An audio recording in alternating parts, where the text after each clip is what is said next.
Welcome to Screenwriters Rewatch from the Script Department, a show where we delve into IMDb's top 250 film list.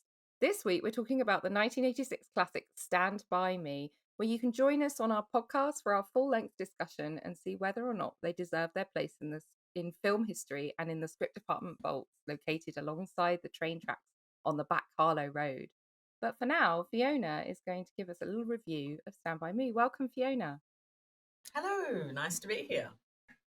What a lovely film Stand By Me is. I haven't watched this film. It's a good start, coughing. I haven't watched this film for a lot of years, and I watched it again recently and was really struck by it in a way that I missed some stuff when I first watched this years and years ago. So it's lovely to have another look at it. And really, it is a beautiful and iconic film, and I think quite rightly an iconic film.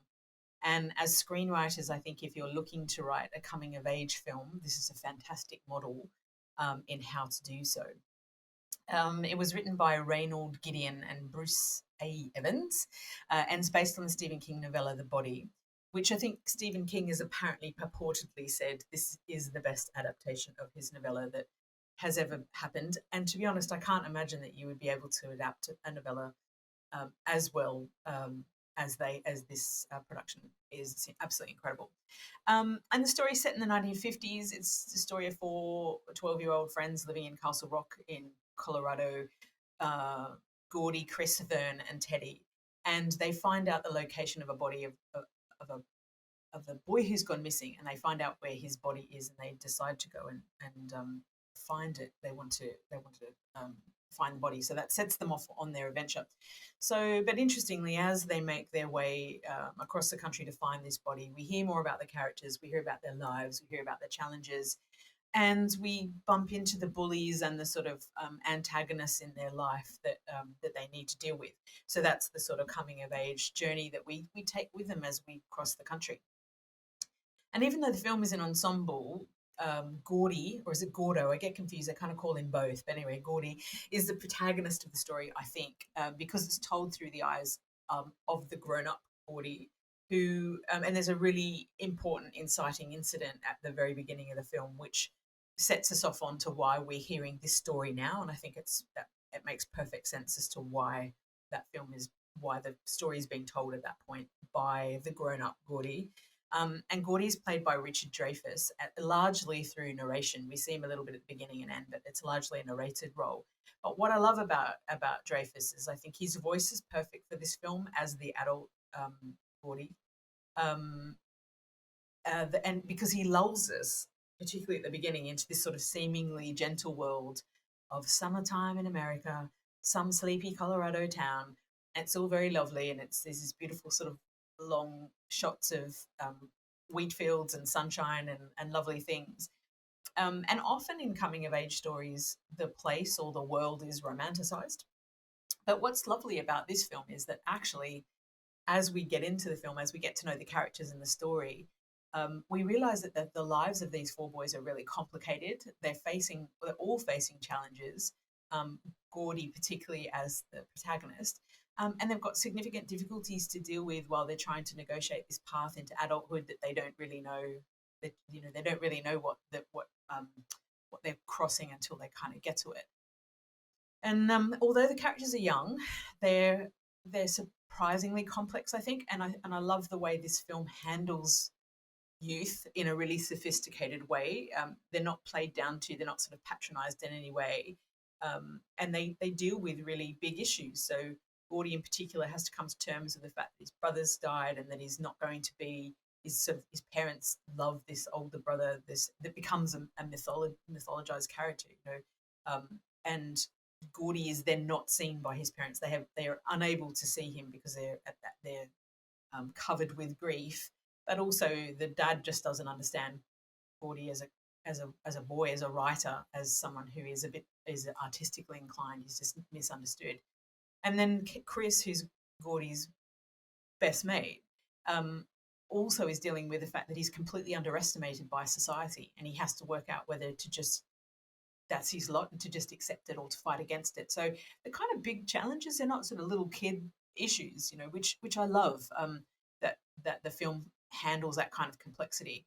Um, and But even so, the script sort of balances itself really nicely between this celebration of childhood, because there's some great moments of kids just being kids, 12-year-olds just being 12-year-olds, but then it sort of shifts back into this acknowledgement of the darkness of the world as well. And the script moves really gently through that by interweaving both of those sorts of sets of themes, if you like, really nicely. It's not at all clunky. It's a really gentle shift through the sort of the nuances of the light and shade of both that life stage of going from a child to an adult, but also the kind of complexities that they've got to deal with.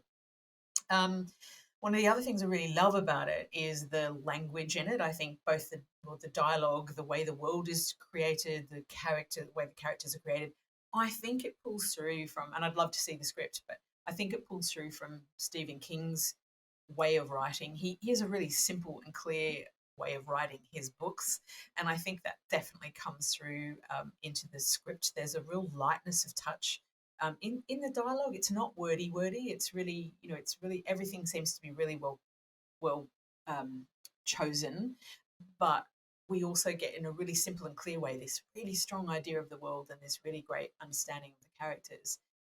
And I guess, just to sort of wrap up, the thing that I thought was interesting, and if people are interested, if there are other writers looking to write coming of age stories, it reminded me of a couple of others that were sort of equally retrospective in their time and place. And one is the Neil Simon's play called Brighton Beach Memoirs, which was also made into a film. And it's set in 1937 in Brighton Beach in America. And it talks about the story of a young Polish Jewish American kid called Eugene. It's also a comedy drama, but it's also about this sort of search for identity. And there's some really interesting parallels between the way those stories have been handled, again, in the light and shade. And then also, I don't know if you've seen, Helen, a TV show called The Wonder Years. Did you ever see that? I think I've heard of it, but no, I've Maybe not. not seen it. No. It's an American TV show. I remember it was on in Australia, and it ran from 1988 to 1993. And it's a TV series about a character called Kevin Arnold, and it's a teenager growing up in sort of middle America, sort of middle class kid, and that's really nice as well. It does tend to romanticize it in the way that these coming of ages tend to be romanticized, but there's some really interesting parallels again between all of those pieces, actually. And I think, there's something universally appealing about coming of age stories. But for me, Stand By Me is a standout, absolutely, above and beyond all others. I guess probably, Ladybird's a really interesting one. We talked about that last week as a kind of coming of age story, which is quite different and quite contemporary. I guess it's set in the sort of present, sort of near present.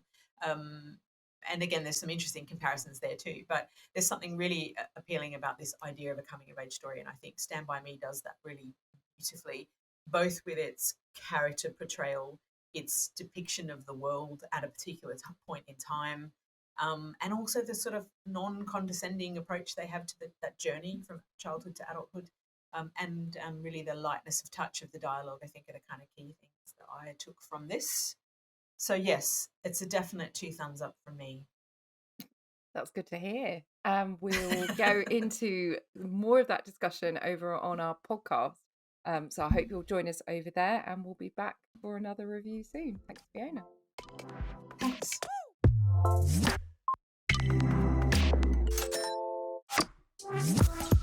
Thanks so much for watching our video, everybody. We really hope you enjoyed it. You can like us and subscribe to us over here on YouTube. And if you want to hear more of this conversation, head over to Spotify, Apple, places like that for a much longer version. But for now, YouTube thinks you'll like these ones. They look pretty good. I reckon you should check it out, especially that top one. Ooh, nice.